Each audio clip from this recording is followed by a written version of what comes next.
Welcome to the 2021 Sefton Super Read Book Awards. This book award originated back in 2005 and is a collaboration between the Public Library Service and our local schools. The aim is to introduce students to some of the excellent fiction that is published by newer authors who may be less well known, with all the examples of different genres available. Our school librarians select a long list of around 20 books and read them between themselves before deciding together which 6 books have made the shortlist. Then it's over to us to read the books, write our reviews and vote on our favourite. So it is us who get to select the winner, and this is why the authors who are nominated and win are extremely honoured to have been chosen. This is mine and Regan's first time doing this because we're in year 7 and we really enjoyed it.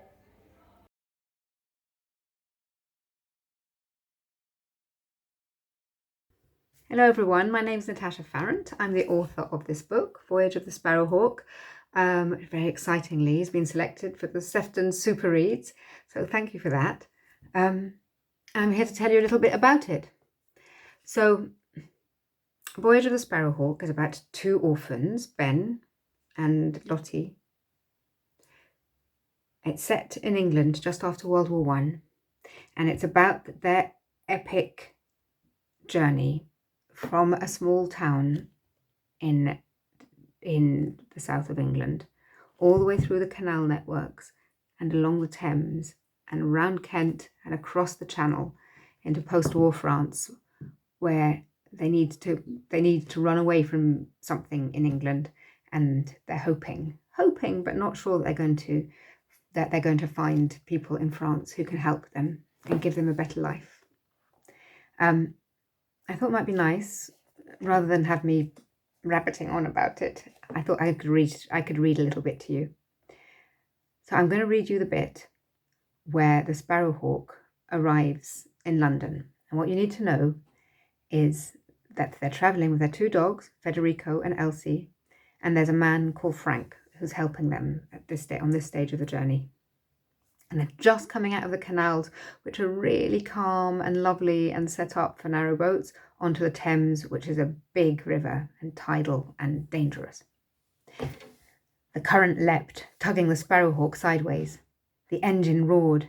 Ben, who had chosen to stay below with the dogs because he couldn't bear to leave Elsie, sat on the floor with one arm round her and the other round Federico, holding his breath as he felt the hull beneath him shake. The dogs whimpered and pressed into him.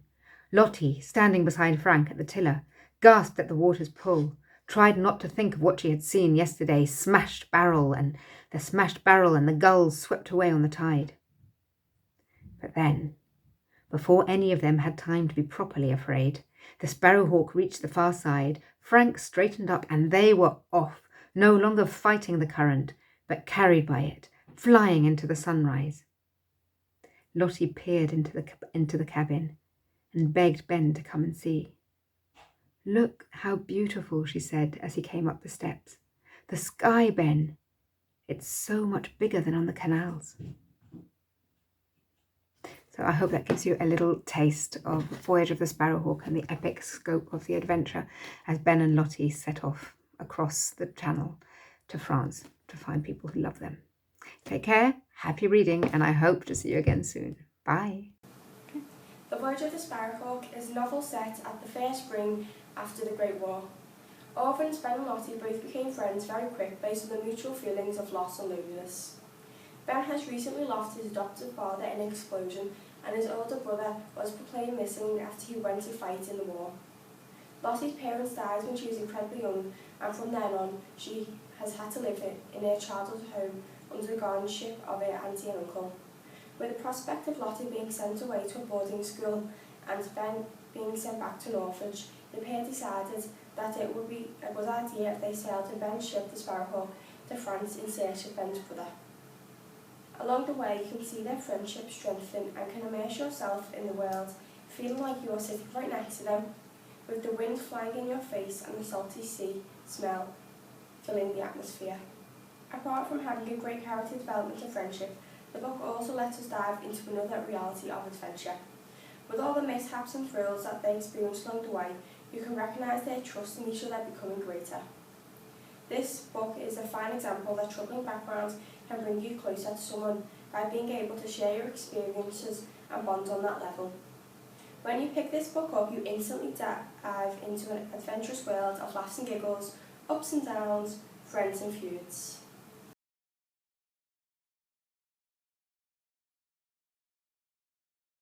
Hello, my name is Leslie Parr and I'm the author of this book, The Valley of Lost Secrets. I'm really pleased to be shortlisted for a Sefton Super Reads award, and I'm going to tell you a little bit about my story. It's a story set in 1939, just at the beginning of the Second World War, and is about a 12-year-old boy called Jimmy who is evacuated with his little brother Ronnie, who's 6. They are sent to a mining village in South Wales from Islington in London, and Jimmy really doesn't want to be there. He misses his dad, he misses his nan. He feels very responsible for Ronnie because he has to look after him and feels like he needs to be strong and be the big brother, but he's hurting too and he's homesick and he doesn't like this new strange place.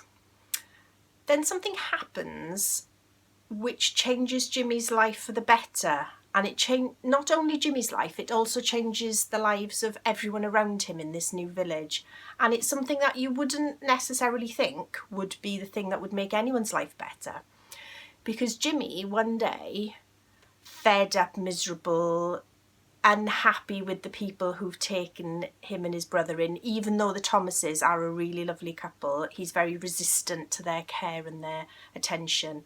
He goes off up the mountain and he climbs a tree. He lets himself down from the tree and accidentally touches something in the hollow at the bottom, and that thing that he touches is a human skull. And, as I say, that's the thing that ends up making so many lives better, and it isn't something that you would really think would happen with a skull. So Jimmy has this mystery to solve. Who does the skull belong to? He makes a new friend, and that's a girl called Florence, who you can see on the cover, who was an evacuee as well, but they weren't friends in London. And together with Ronnie, they solve the mystery of the skull. So that's a little bit about my story, and thank you again for shortlisting my book. The Valley of Lost Secrets, a book review written by Lauren. The Valley of Lost Secrets by Leslie Parr is set in 1939. World War II has just broken out, so Jimmy, his little brother Ronnie, and their classmates have been evacuated into the quiet countryside of Spybrarian in Wales. Being from London, a busy, lively place, Jimmy instantly feels out of place in the not-so-busy countryside. He is taken in by a young couple, the Thomases, and quickly works out that there is not a good relationship between this couple and some of the other high-up members of Spybrarian. While out exploring one day, Jimmy stumbles across a hidden skull in a tree, so many questions pop into his mind. Whose skull is it? When were they killed? Is there a murderer on the loose? After being evacuated, his best friend has changed and is no longer the same boy who could laugh and joke about with anyone. In a turn of events, he makes friends with a girl called Florence. Back home, nobody liked her, and she was mistreated by her parents. Florence and Jimmy set off on a mission to uncover the truth behind this mysterious skull. The clues keep the book fast-paced and exciting to read. I could not put it down. The murder mystery aspect keeps you guessing, and when you think you have almost got it, another clue is uncovered that does not link to your suspect at all.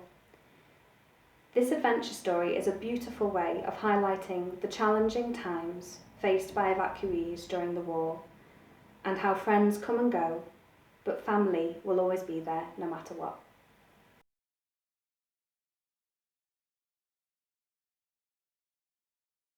Hello, my name's John Mayhew and I'm the author of the Spybrarian.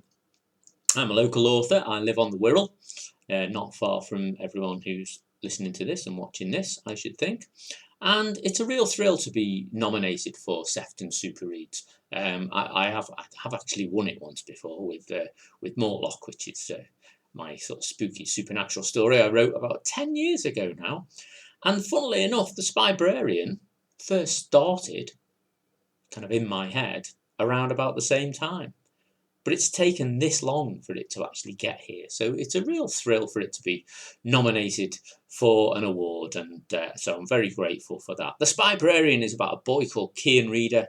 And Keen Reader's like a pun. Do you get that? Keen Reader. Yeah, that's the kind of level of humour in this book. And he's not a keen reader at all. Unfortunately for Keen, he gets enrolled into the shady world of the Spybrarian. The Spybrarians are librarians who are spies, and they are stopping an evil organisation from basically stopping everyone from reading. So it's an exciting romp. There's a bit of an adventure. There are all kinds of friendship issues in there as well. And it's a great read, hopefully. I really enjoyed writing it. And so hopefully you'll enjoy reading it. And basically, yeah, so thank you for nominating me for Sefton Super Reads, and good luck to all the other authors as well, because there's loads of great books in that list. So thank you very much. I'm very, very grateful. Cheers. Hi, I'm Ophelia from Greenbank High School, and I remember. This is my book review for Spybrarian by John Mayhew. I love this book and highly recommend it. The storyline is hilarious, and even though really simple, will make you want to turn each page. My favourite detail to this book are the book chapters. They make no sense to them, but do make sense when you read the chapter. The book codes are so clever. I also have to say Mr. Vestibule deserves to fear the mighty battle hamsters. Overall, this book deserves a 5 stars. From me.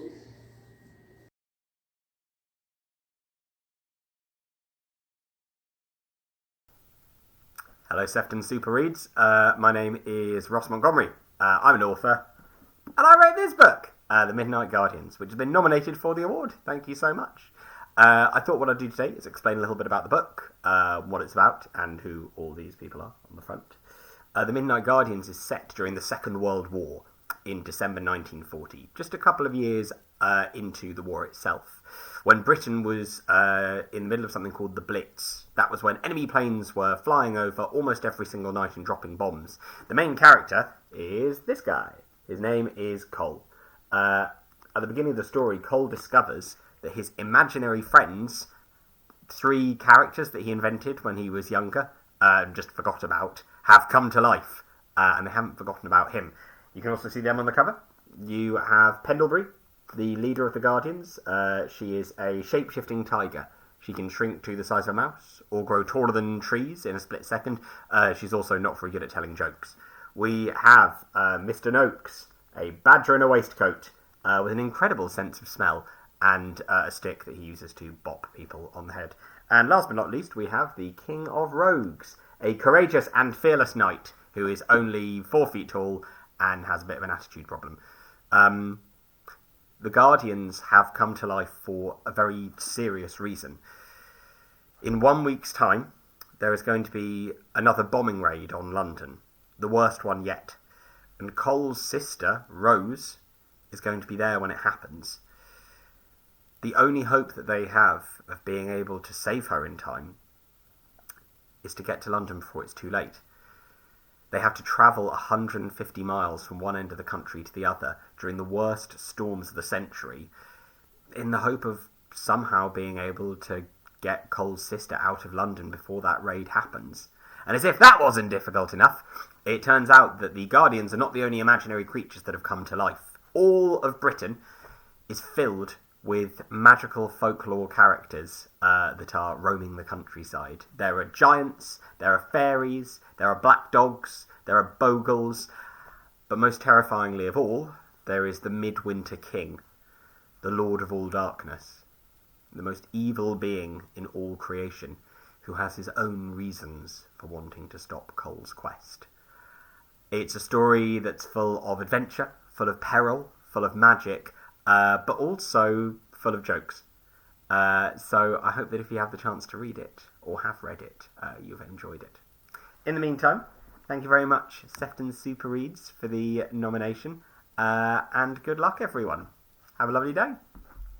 Hi, we are Lucy and Charlotte from Formby High School. We read The Midnight Guardians and here is our book review. Don't worry, we won't give too much away. This book is set during the Blitz in World War II. The main character is called Carl and he has imaginary friends. These friends have come to life to protect Carl and help save his sister Rose, and they begin their adventure. We don't want to spoil the book for anyone, so we won't say any more about the story. We both love this book. It has fast become one of our favourites. We consider this the best book in Sefton Super Reads 2021, but we would like to wish all the shortlisted authors good luck.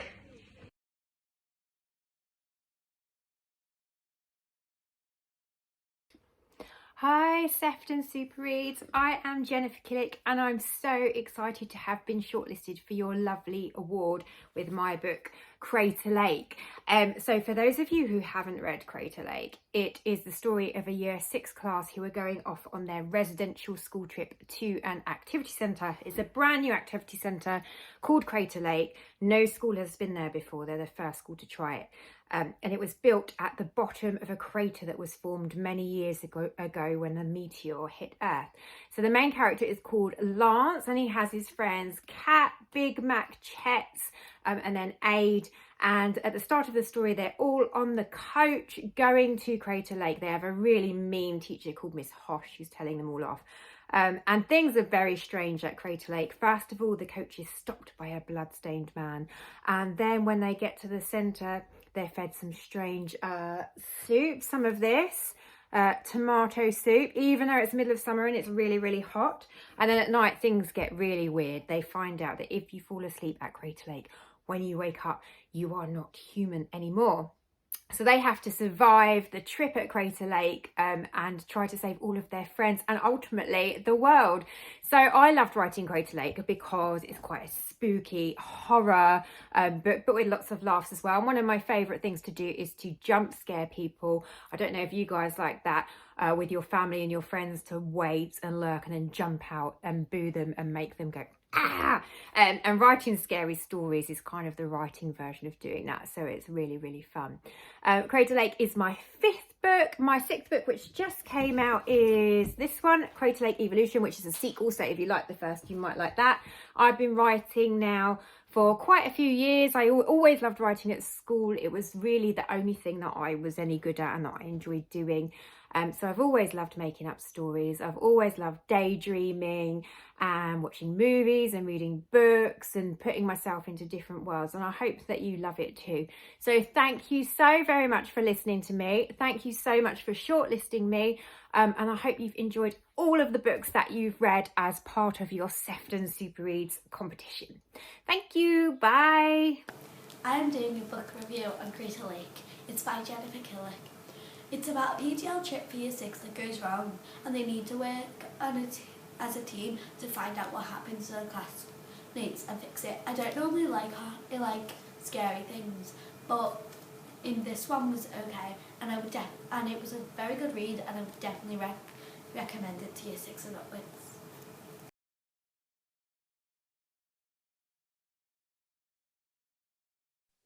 Hi, I'm Az, also known as AM Sue. I write both non-fiction and fiction children's books, and I am so happy to be here with you today as your shortlisted author for the Sefton Super Reads Award.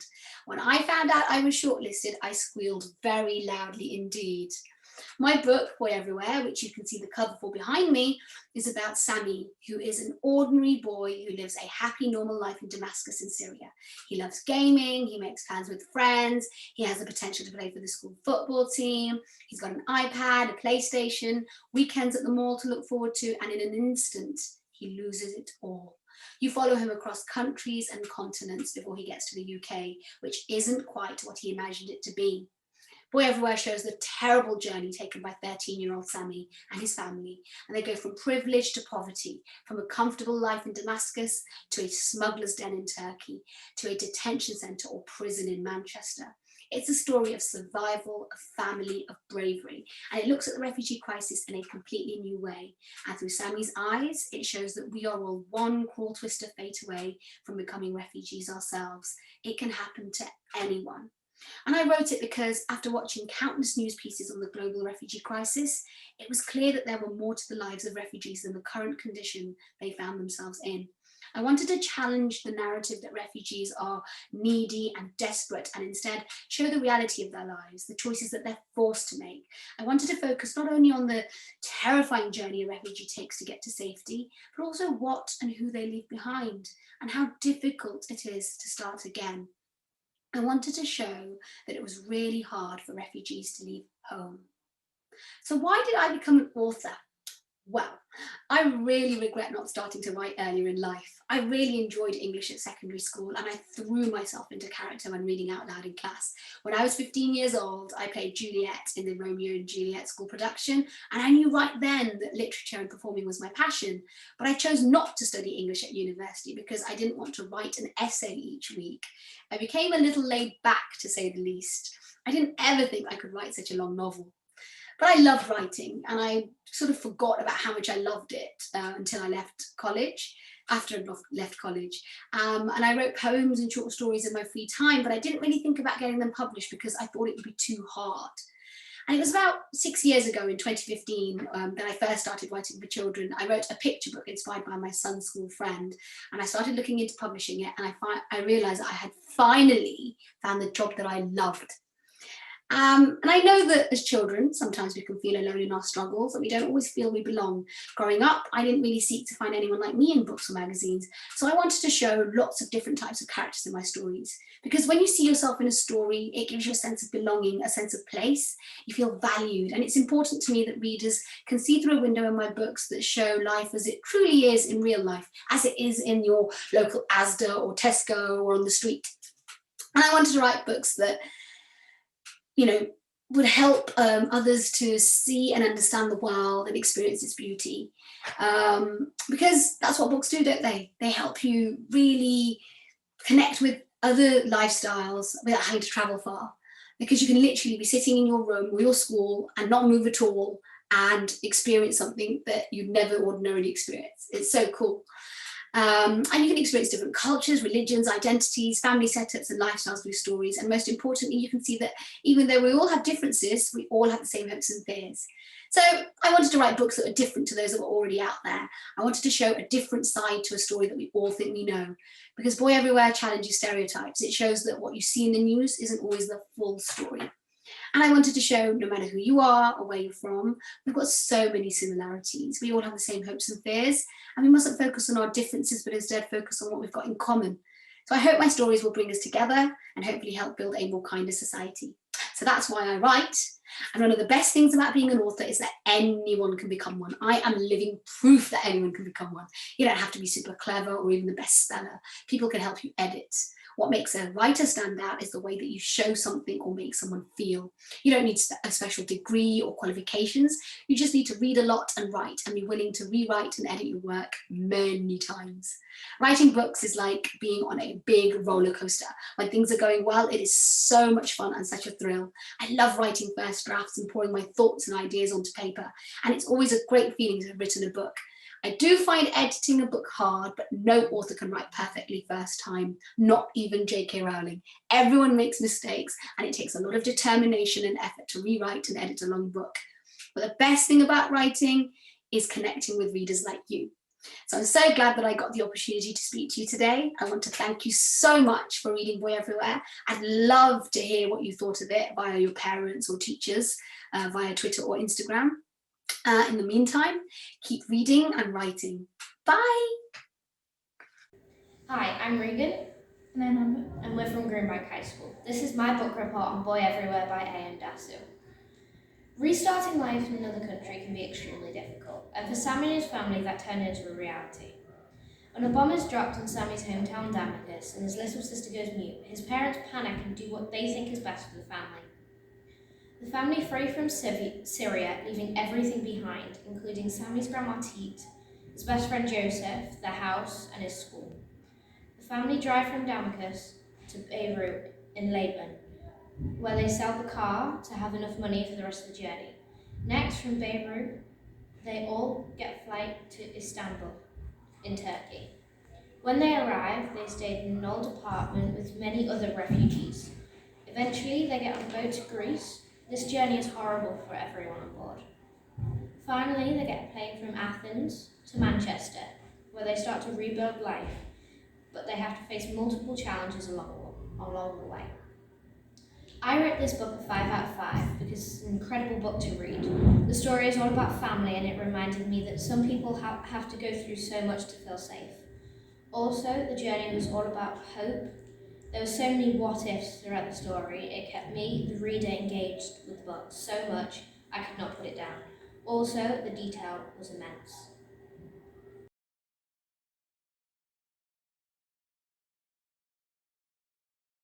Afternoon Super Readers, I'm delighted to announce that Natasha Ferrant, for her novel The Voyage of the Sparrowhawk, has been awarded this year's Sefton Super Reads Award. We'll be posting the soft tour this afternoon. I'm afraid she's away at the moment, so she can't reply with an acceptance speech just yet, but we'll get that to you soon. Congratulations to all of those who have taken part. Well done.